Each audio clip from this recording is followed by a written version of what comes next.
প্রিয় দর্শক আসসালামু আলাইকুম। আশা রাখি আপনারা ভালো আছেন। আজকে আমি নিয়ে এসেছি সাস্টোলেক্স 100 মিলি সিরাপ। এটির মূল উপাদান হচ্ছে দশমলারিস্ট কস্তুরী। এটি একটি আয়ুর্বেদিক ওষুধ। ইহা বলকারক, শুক্রবর্ধক, কামোদ্দীপক। এটি প্রস্তুত করছে ন্যাচারাল আয়ুর্বেদিক ল্যাবরেটরিজ। সাস্টোলেক্স সিরাপের উপাদানগুলো হচ্ছে প্রতি 5 মিলিতে আছে বিল্ব 28.58 মিলিগ্রাম, সোনা 28.58 মিলিগ্রাম, গাম্ভারি 28.58 মিলিগ্রাম, পারুল 28.58 মিলিগ্রাম, গনিয়ারি 28.58 মিলিগ্রাম, শালপর্ণি 28.58 মিলিগ্রাম, শাকুলে 28.58 মিলিগ্রাম, বৃহতি 28.58 মিলিগ্রাম, কন্টিকারি 28.58 মিলিগ্রাম, গক্ষুর 28.58 মিলিগ্রাম এবং অন্যান্য উপাদান পরিমাণ মতো দেওয়া আছে এবং সূত্র অনুযায়ী বাংলাদেশ জাতীয় আয়ুর্বেদিক ঔষধ। কী কী কারণে এই সিরাপটি খাবেন?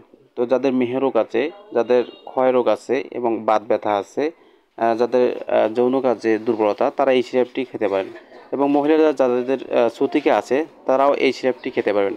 এছাড়াও এই সিরাপটি শক্তিবর্ধক, বলকারক, শুক্রবর্ধক, কামোদ্দীপক, গ্রহণী, অরুচি, মেহ এবং মন্দাগ্নি অশ্ব রোগের চিকিৎসায় ব্যবহার করা হয়।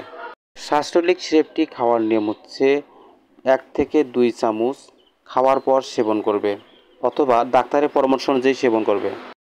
যারা দীর্ঘদিন যাবৎ মেহরোগে ভুগছেন, যাদের পুরাতন মেহ এবং বিয়ে করতে ভয় পাচ্ছেন এবং বিয়ে করছেন বউর কাছে যেতে ভয় পাচ্ছেন, তাদের জন্য এই সিরাপটি হতে পারে অত্যন্ত গুরুত্বপূর্ণ। এই সিরাপটি নিয়মিত ব্যবহার করলে আপনি হবেন পুরুষ থেকে মহাপুরুষ। সিরাপটি ব্যবহারের পূর্বে ভালোভাবে ঝাঁকিয়ে নিন এবং আলো থেকে দূরে ঠান্ডা ও শুষ্ক স্থানে রাখুন। শিশুদের নাগালের বাইরে রাখুন। একটি সিরাপের মূল্য 100 টাকা। তো বন্ধুগণ, ভিডিওটি ভালো লাগলে লাইক, কমেন্ট, শেয়ার করবেন এবং সাবস্ক্রাইব করে পাশে থাকবেন। তো এখানে শেষ করতেছি। আল্লাহ হাফেজ।